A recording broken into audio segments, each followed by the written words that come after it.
funny crafting journey here, that journey chick on Instagram. Okay, first of all, if you're just joining us, thank you. Consider subscribing. Don't forget the notification bell if you don't want to miss a single episode of Crafting and Crime Daily. And we must not forget the like button because he's ringing in the new year today. Yeah! Yay! Happy New Year! Okay, that's as celebratory as I get on New Year's Eve. Because tonight, about, I don't know, 4, 5, 6 o'clock, in the evening, they never tell you like an exact time. The weather's supposed to take a turn for the worse, which means perhaps snow, but definitely high winds, things like that. Yeah. So why do I have this ridiculous shirt on? Because I had a normal sweatshirt on and I was hot. I honest to God, I considered going naked at one point. Because, okay, somebody said they couldn't hear me the other day. Let me move the microphone closer. So, I never know what to wear. Like, I put one thing on, I'm hot. I put another thing on, I'm cold. So I got my crazy mushroom shirt out and said, what the heck? I'm going to wear this. Why am I doing this? Because my cat stabbed me. And I'm bleeding to death. There's blood everywhere. Oh my God. This is why I have a Band-Aid here. Now, it's so funny because Pearl will let me hold her and she'll just sit there while I cut her nails. Stitch is like a wild man. He's not having it. So who do you think's stabbing me? Yeah, Stitch. Oh my God. So I'm using my little cup that Cheryl got me, and I decided to test to see if this was warm. Oh my God, I think I burned my finger. So I have a stab wound. It is really bleeding. A stab wound over here and a burn over here. I'm a mess this morning. So, be right back. All right, I'm back. I had to go get a Band-Aid. Holding the paper towel is going to be impossible. So I also got my bank, my stash bank. I'm going to call it the stash bank. I finally found a name for it. I don't remember where we left off. Was it $12, $13, $12? So I think we're up to $13. Yeah, so let's put 13. And I got these coins, these dollar coins from going on the turnpike. And all I had was a $20 bill. So we're going to put 3 of those in here. Then we'll put, oh God, this morning is, I got the dropsies. That's because I can't use any of my fingers. I don't know if there's going to be any crocheting today. All right, let's see. All right, that's 1 5. There's another. Come on. It's getting full in there. Okay, now it's locked. We can't get into it. We don't know the code. My sister knows the code, but it's getting full. This is actually money I'm going to spend at the retreat, one of the 2 retreats. Now, let's see. Let's talk about, it's New Year's Eve. Yes, that is the national day, New Year's Eve. This is a day that we reflect on the old year, celebrate the new year. Can we please, dear God, not have any new strains of COVID? That's all I ask. I'm so tired of watching the news at night, and the first 10 to 15 minutes is COVID related. Like, just tell us once a week. Just give us an update once a week. I want to get on to the murders and the, because I'm the crime person. I want to know what happened at the trials. Not a mention of what happened at the Ghislaine Maxwell trial. And I think I should mention it now, shouldn't I? Crafting and crime. Ghislaine Maxwell was convicted on 5 of 6 counts. So she was facing up to 70 years in jail had she been convicted of all 6 counts. All 6 counts were related to sex trafficking, enticement of a minor to do this and enticement of a minor to do that. So count 2, they found her not guilty. That happened to be the count that dealt with one of the 4 accusers that took the stand. That I have a suspicion the jury probably didn't find quite believable everything she was saying. I don't know. We can't get into the minds of a juror, can we? They are allowed to talk to the public after their service is over, but they seldom do. So we don't know why they found her not guilty on that count, but she still faces up to 65 years in jail. And the judge could actually do whatever he wants. There's no mandatory minimums in federal court. So we'll see what happens to Ghislaine Maxwell. As for the jury in Elizabeth Holmes' case, they're still deliberating. Yeah. I don't want to disturb my kitty cup. Let's put this over here. I want to put my little, I don't know, where am I going to work today? So this, oh, yeah. Wonder if that makes that too warm. Ooh, I don't know.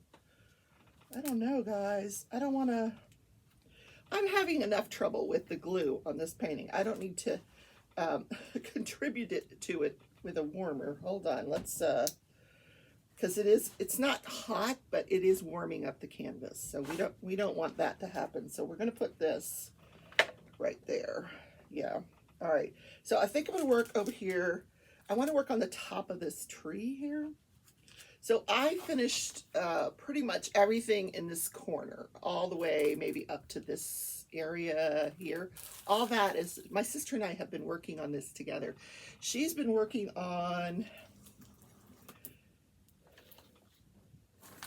the sky up over here. And I learned something about my sister and diamond painting. You must put the drills back in order. Oops. Sometimes I just throw them back in the box. Yeah, guilty. Okay, so today I'm going to bring you the story of Skyler Richardson. This is a teenage girl living in this small town USA up in the southwest corner of Ohio. Now, at the time that this is occurring, she's about, I think she's 17 years old. Now, she's a good student. She's on the honor society, and she's a competitive cheerleader, and she makes good grades, and she's got a boyfriend, and they're sexually active. So mom kind of starts to see that, hey, my daughter's becoming sexually active. I don't know how she predicted that, but my mother didn't have a clue. At least I didn't think she did. I remember, this is so off topic here. I remember the day my mother decided to tell me about the birds and the bees. We were washing dishes. She's telling me all about it, and I'm drying the dishes, and I'm thinking, I already know all this, Mother. So by the time this mother figures it out, Skyler Richardson's mother figures this all out, it's too late. Yeah, she's already moved on from the first boyfriend, Trey, and she's on to the second boyfriend, Brandon. Also sexually active with the second boyfriend, I might add. So her mom says, okay, we're going to the doctor. We're going to go to the OBGYN. We're going to get you some birth control. So they go to the doctor. Skyler goes in to see the doctor by herself. Mom says, she's 17. She can do this by herself. The trip was just so she could go in and get the pill. So, because her mom didn't want any unwanted pregnancies. So she goes in by herself. She comes out, and her mom can see that she's been crying. She didn't seem overly upset, but she could tell she had been crying. And, she wasn't like shaking or, anything like that. So her mom just kind of dismisses it, and they go on their merry way. Well, it was on this day that Skyler finds out she is 8 months pregnant. Now, this is a girl who has also been battling an eating disorder. She's bulimic. Well, I don't know if she's bulimic. She's anorexic. Maybe she's both. but she's clearly, it's like bone skinny. Her mother said she was like trapped in a 12-year-old body because she's this competitive cheerleader, and there's all this, you know, stress to be, you know, competitive and stay a certain size. And yeah, so nobody knew she wasn't showing. Come on, Stitch, he is in a mood today. Please don't jump on the cake. Here he comes. Ready? Come on. I gotta hold my coffee. So, Stitch. Yeah, I'm still working on this rickety drafting table. So thank you very much for all the people that gave me birthday presents yesterday. You're gonna get burned there. Now get down. In the form of super chats, I so appreciate it, and it gave me the impetus that I needed to order a new drafting table. So that will be here next week. And I ordered a new chair. It's a chair that's going to be a little bit higher because I feel like I'm sitting on the floor with this chair. So they'll be here next week, and my son has already offered to put it together for me. So it's not, you know, rickety. I'm going to give this one to my sister, you know, because it's not going to go to waste. All right. So back to Skyler Richardson. So she finds out she's 8 months pregnant, but she doesn't tell anybody. No. So after this doctor's appointment, the prom is only 9 days away. So they go and they pick out a dress, and her mom thinks, gee, she looks so good. She's putting on a little weight, you know, and because she had an eating disorder, her mom thinks this, you know, this is great. She's putting on weight. Not, oh my God, she's pregnant, because she just wasn't showing, but she looked like she was putting on a little weight. So the night of the prom, she puts on her beautiful red dress. If I can find a picture of her in the red dress, I'll put it here. She puts on her beautiful red dress and she goes to the prom with Brandon. And that night, she is having the worst pains of her life, the worst cramps ever. So she gets through the night with the cramps. You know, instead of going out after the prom and celebrating with everybody, she's like, no, I'm going to go home. So she goes home. And after everybody's asleep, she delivers this baby herself. No, everybody is in the house sleeping. Her mom, her dad, her teenage brother, everybody's sleeping in this house. She gives birth in the bathtub to this baby, who is a full-term baby. She thinks that the baby is stillborn. So she takes the baby, wraps it up, goes downstairs, gets a trowel out, a shovel, goes in the backyard, digs a hole, and buries the baby. And she later tells police she buried the baby in her backyard because she wanted some place she could go and leave flowers. She named the baby Annabelle. Oh, I'm sorry, she delivered the baby on a toilet, not the bathtub. Yeah, she was on the toilet when she delivered the baby. Oh, yeah. Anyway, so the next day she's tweeting to all her friends, hey, my belly's back, I'm so happy, you know, which really did not do well for her case later on, because you know there's going to be a case. So 2 months later, her mom takes her back to the doctor for her follow-up appointment so she can get more birth control pills. You know, you got to get them every 3 months. So she goes into the doctor to get the birth control pills, and the doctor says, hey, what happened to your baby? And so she tells the doctor, I delivered it on the toilet. It was stillborn, so I just buried it in the backyard. And the doctor's like, okay. Well, the doctor lets her go home with her mom, calls the police, and says, I just had a patient that told me they gave birth on the toilet and buried their daughter in the backyard. So the police, the sheriff, go and they pick up Skyler and they call, and Skyler's father brings her down to the sheriff's office for questioning. But they won't allow him in the room with her. They said, no, she's an adult. She's not in any trouble. We just want to ask her some questions. They don't tell him what's going on. We just need to ask her a few questions, sir. So they bring her in. It's two police officers, a male and a female, and the female's very empathetic, and she's holding her hand. And long story short, they coerce a confession out of her. She at first she's like, no, what's going on? Why am I here? And they're like, you delivered a baby. You told the doctor you delivered a baby. She's like, yeah, but I didn't hurt her. She wasn't alive. I didn't hurt her. And they're like, are you sure you didn't hear her, like any kind of a gurgle, a sound, nothing? So they keep hammering her. And eventually she's like, well, maybe she was gurgling. I don't know. So the whole thing is so suspect, this interrogation.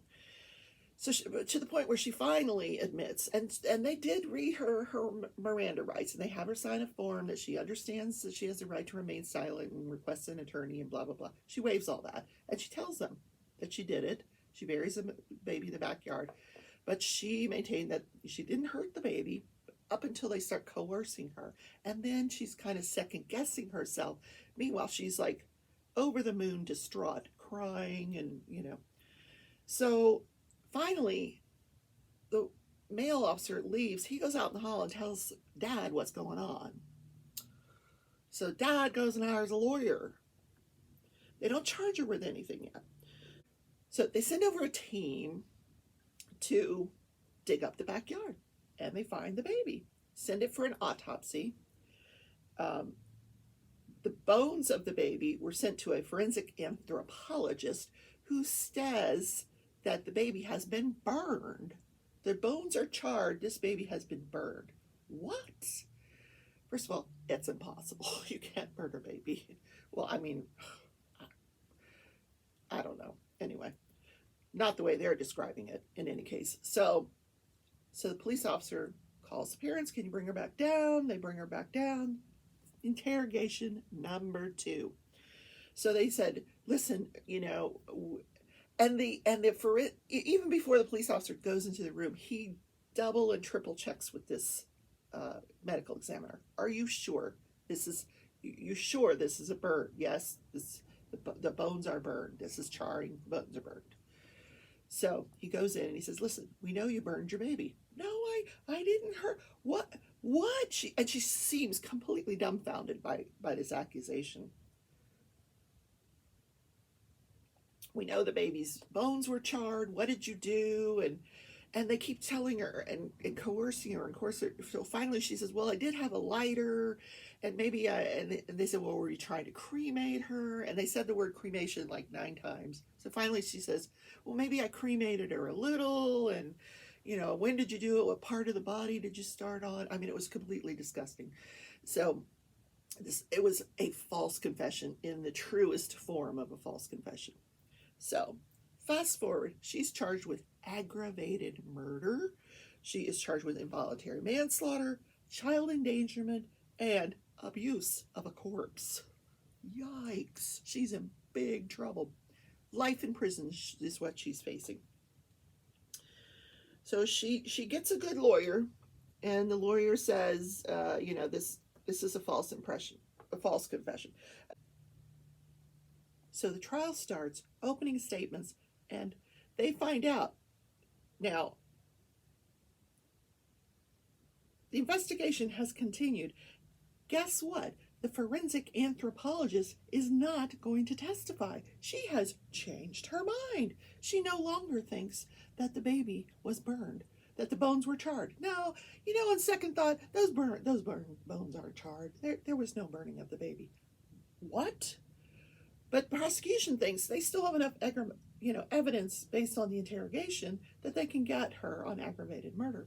So they just go forward with the trial. So then on opening statements, you hear Skyler's lawyer tell the jury, listen, you know who you're not going to hear in this case? You're not going to hear from the forensic anthropologist that said this baby was burned. And you know why you're not going to hear from her? Because she changed her mind. The baby wasn't burned. That, the fact that Skyler confessed to that was coerced. So now the jury's thinking, whoa, what? That's what I would be thinking as a juror. Wait a minute. You thought she burned her baby, so you ask her all these questions till she confesses to burning her baby, but the baby really wasn't burned. There was no burning of a baby. First of all, it's impossible. Babies are 80% water. You cannot burn them with a lighter. Yeah.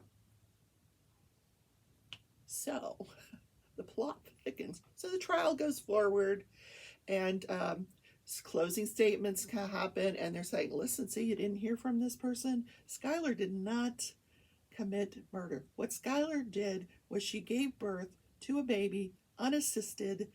You know, maybe the baby took a couple of breaths, maybe not, who knows, but she thought the baby was stillborn, so she buried her in the backyard. So the jury's out for 4 hours deliberating. That's it, 4 hours. They come back. Now everybody's standing in the courtroom, and they find her aggravated murder, not guilty. Involuntary manslaughter, not guilty. Child endangerment, not guilty. She was found guilty of abuse of a corpse. I guess because she buried it in the backyard? I don't know.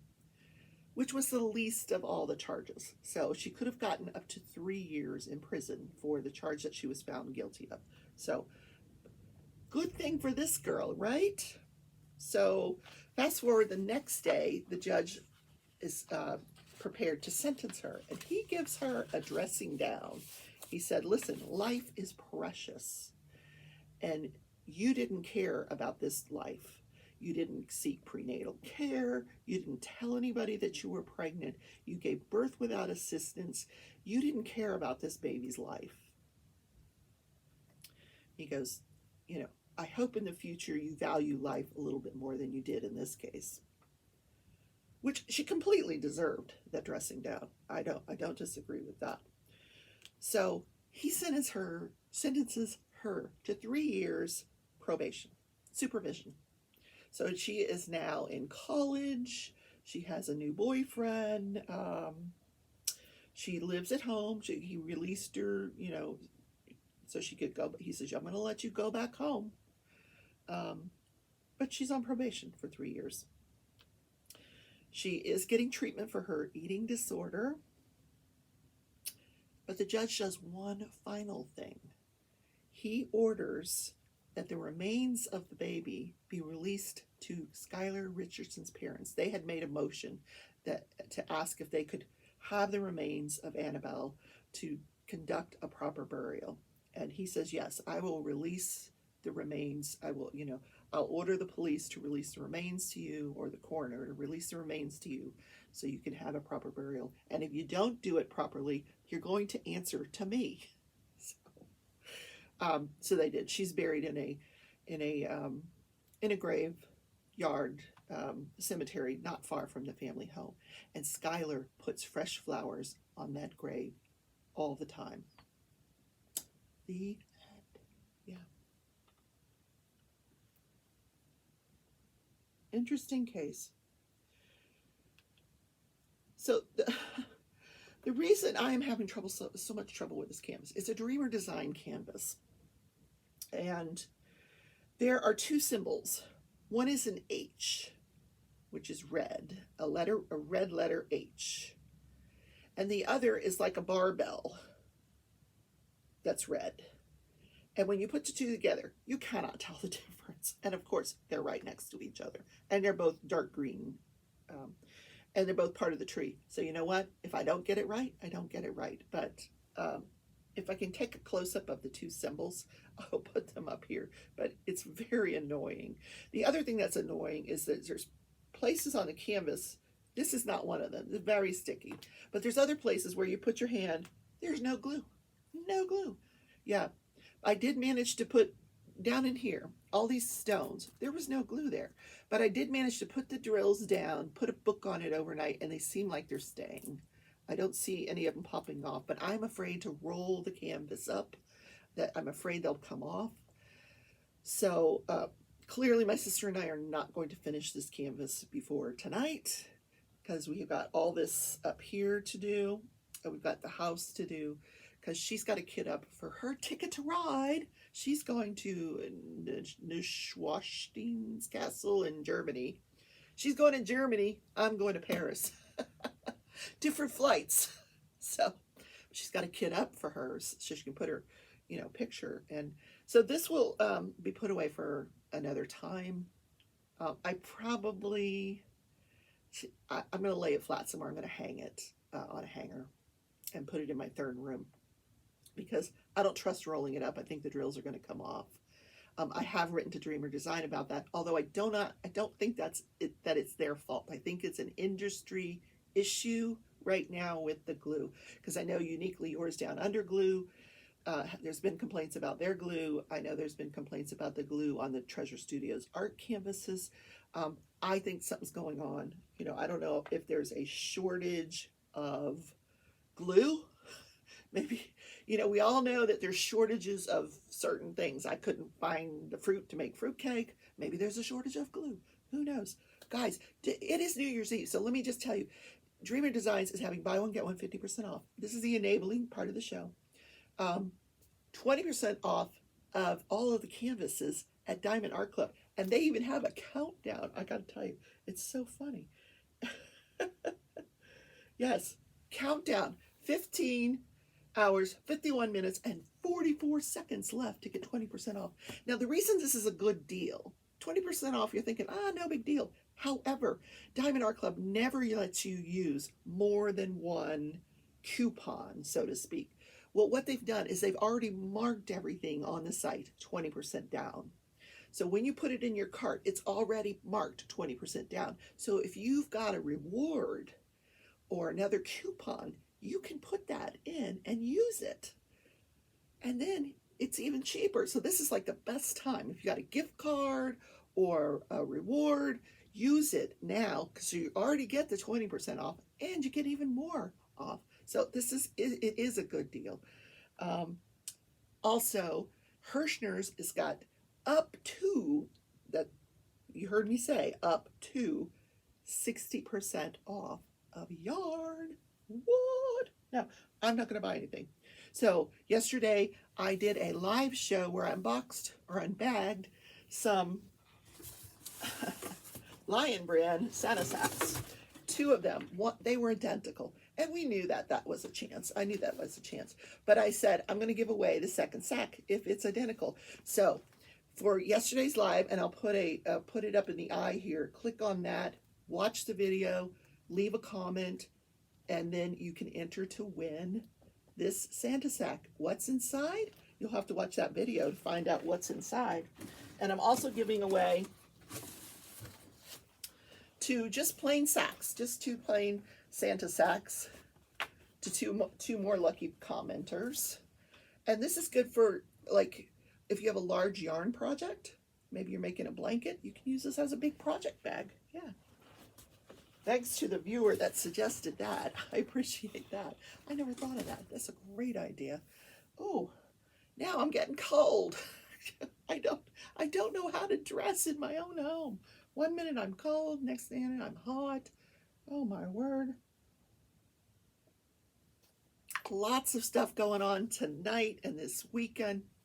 Tonight, don't forget, I'll be in celebrating the new year, ringing in the new year with Mickey Sunshine Creates. She goes live at 6:30 Central Time, 7:30 Eastern. Come join us for that. After that is DP Addiction Adventures. She's kicking off her blinging in the new year with Tia's Crazy Craft Addictions. That's at, I want to get the time right, 8 Central Time, 9 Eastern. Tomorrow morning, I will be going live with the Crafty Heifer, and we will be kicking off our temperature collab. We're gonna wrap up the temperature blanket from last year. We're gonna kick off the temperature collab for this 2022, which is cross stitch. Yes. So there's Mickey now. She says, "Did you see the tall gnome that DIC is coming out with?" I saw the gnome. You know what I like about the gnome? That I'm not going to get it, but you know what I like about that picture? In the picture it says "Find Joy," and if you look really closely at my logo, it says "Find Joy in the journey. So, and you know I love gnomes, so, but I've got enough canvases. Oh, Lord. Anyway, gnomes, more gnomes. What was I talking about? Oh, and don't forget, Sunday, we're kicking off Ticket to Ride, Destination Paris in my live at 11 Central Time. Please join me for that. We're going to have Diamond Painting Drills as our special guest. Alyssa from Diamond Painting Drills, the owner, is going to join us as our first special guest of the year. We're all packed. We're ready to go. Please don't forget, starting tomorrow, New Year's Day, to post your kitted up picture of your destination, and you will get tickets just for posting your picture. You can post it in the Facebook group, or you can post it on Instagram at hashtag Ticket to Ride 2022. Either way, I'm going to check both, but I will be giving you tickets. Cheryl and I will award tickets.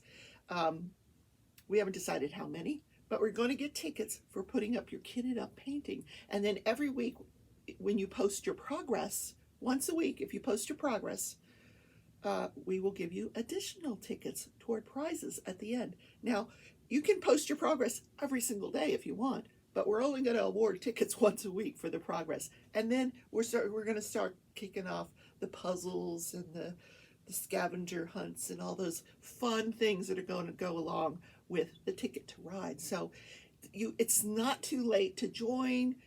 The event starts tomorrow. It runs till February 20th. It is not too late. You can still pack your bags, get your destination chosen, kit it up. Yes.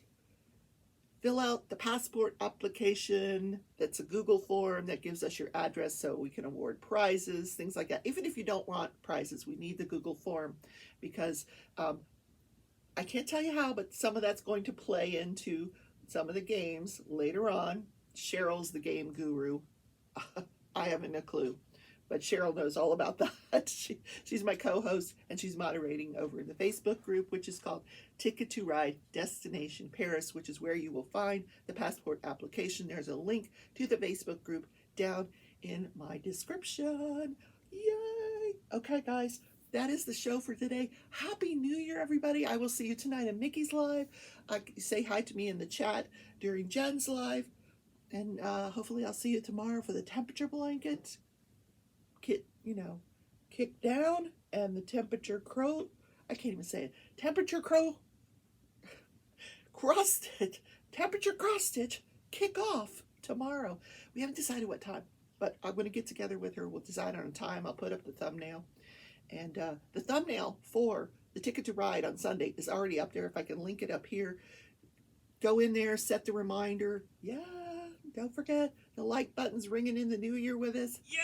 Yeah, hit the like button on your way out today. Love you all. Bye.